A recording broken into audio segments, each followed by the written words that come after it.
আসসালামু আলাইকুম। সবাই কেমন আছেন? আলহামদুলিল্লাহ আমি ভালো আছি। ইচ্ছে করে একটু ভর্তা খাওয়ার জন্য, আর আমরা যেহেতু বাঙালি, ভর্তাটা আমাদের কাছে এমনিতেও খুব ফেভারিট। আর আমি ব্যক্তিগতভাবে ভর্তা অনেক পছন্দও করি। তো চিন্তা করলাম যে একটু ভর্তা কি করা যায়।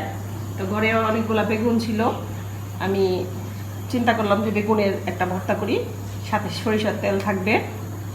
তো এখানে আমি 4টা বেগুনকে পুড়ে নিয়েছি। পুড়ে ভিডিও করি নাই, তো পুড়ে আমি একদম পরিষ্কার করে এখানে রেখেছি।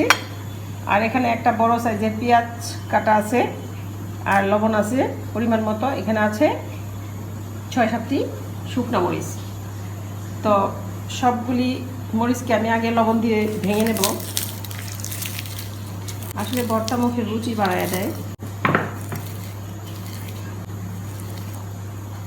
তো মরিচগুলিকে আমি ভেজে নিয়েছি একদম মুচমুচে করে। এখন আমি পেঁয়াজটা মাখাবো।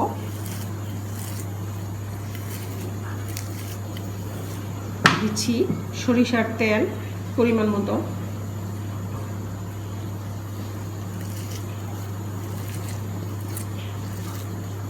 খুবই মজার একটা স্মেল বের হয়েছে। এখন বেগুনগুলিকে মাখাবো।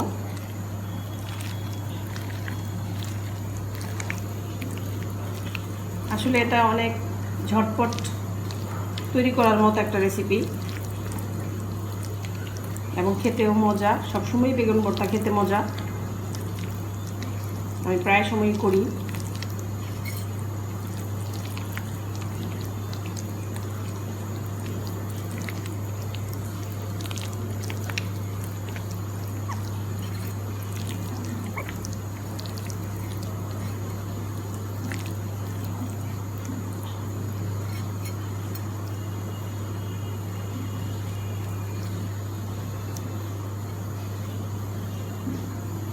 তো তৈরি হয়ে গেল ভীষণ মজার ঝাল ঝাল বেগুন ভর্তা।